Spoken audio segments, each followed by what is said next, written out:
This is the reason I left New York. Here we go. So, my husband Gallo thinks I'm gonna get lost tonight. Show us the road. So we decided to be here. I'm carrying the rain to Brooklyn. Must go back to Brooklyn. Becoming someone that I really was not, and not really being a good person. And it's all because of me making the decision to not follow my inner guide. This video can be thought of as a warning to follow your light and intuition when you hear it inside of you. Everyone who knows me and works with me knows that I am an extrovert, I'm optimistic, and I'm positive.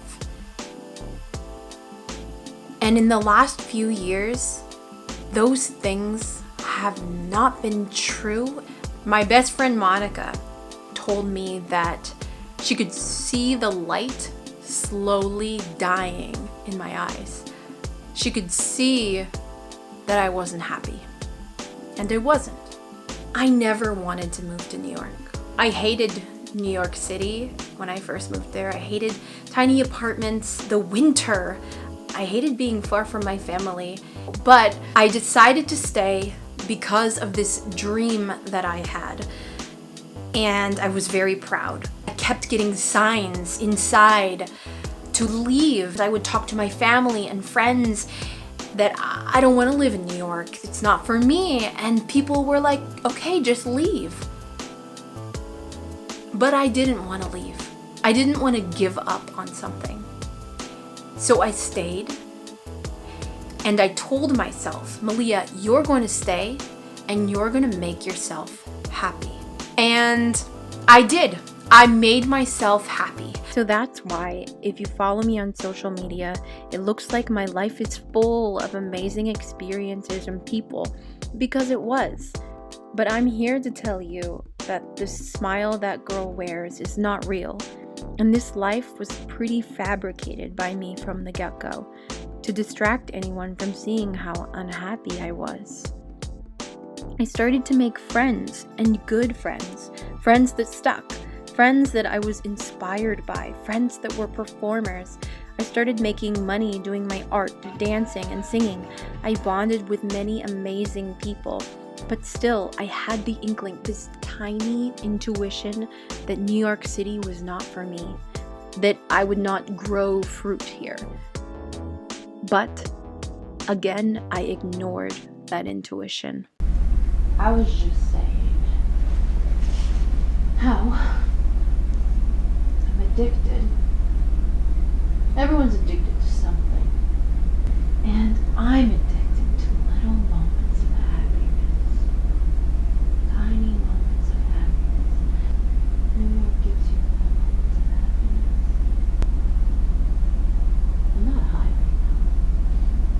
now. Mind you, that fake happiness did not last long, no siree. This feeling would go away very quickly in a day or two. So I started self-help regimes. I read The Artist's Way, Lemon Diets, Whole30, Marie Kondo, yoga, Bikram yoga. I was always exercising, always waking up early, journaling. You Are a Badass, Tony Robbins, Success Principles, Law of Attraction.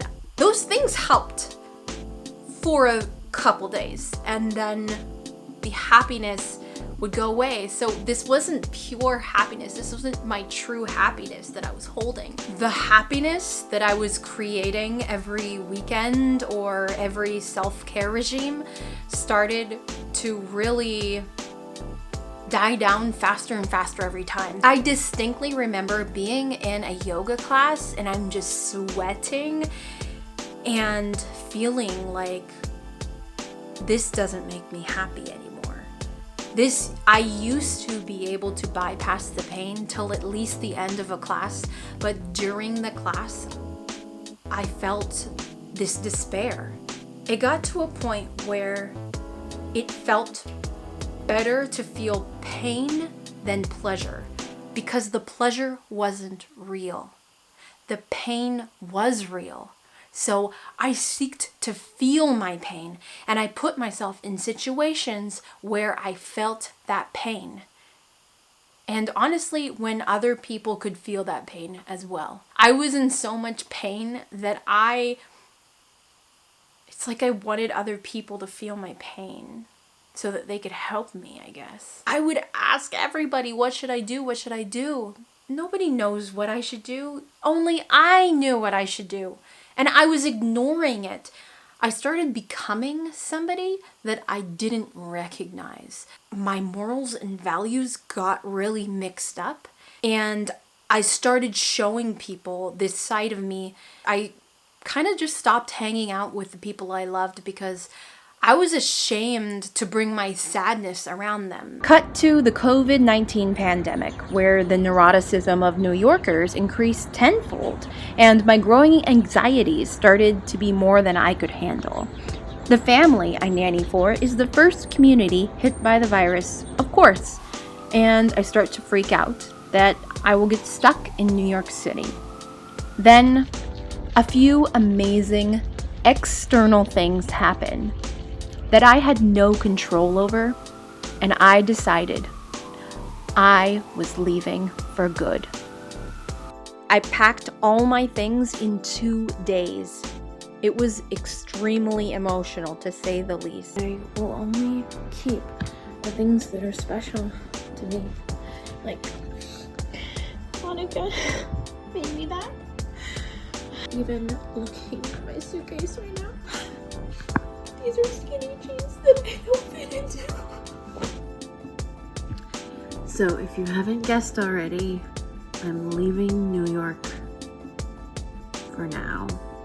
I've been here for 7 years. And if you've known me in those 7 years, you know that my life has been pretty chaotic. I haven't been the most happy person at all times. And I'm always searching for something, and I've never been able to find it. I started relinquishing my morals and my values and becoming someone that I really was not, and not really being a good person or a kind person. And there's no excuse. And it's all because of me making the decision to not follow my inner guide. I was making a conscious decision to not follow my inner guide. This is stuff I'm throwing away. None of this is mine. Is mine anymore. None of this is mine anymore. Only this is mine. Have a jacket, so that's good.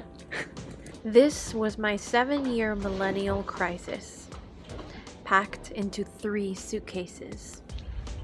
Since saying farewell to friends was not an option, I drove around the city saying goodbye to 7 years of Times Square, of subway rides to Brooklyn and back, of runs around Central Park, of performances in tiny bars, of emotional nights out and endless laughter, of artistic expression and freedom like I never knew existed, and a farewell song at 7 p.m. for the essential workers.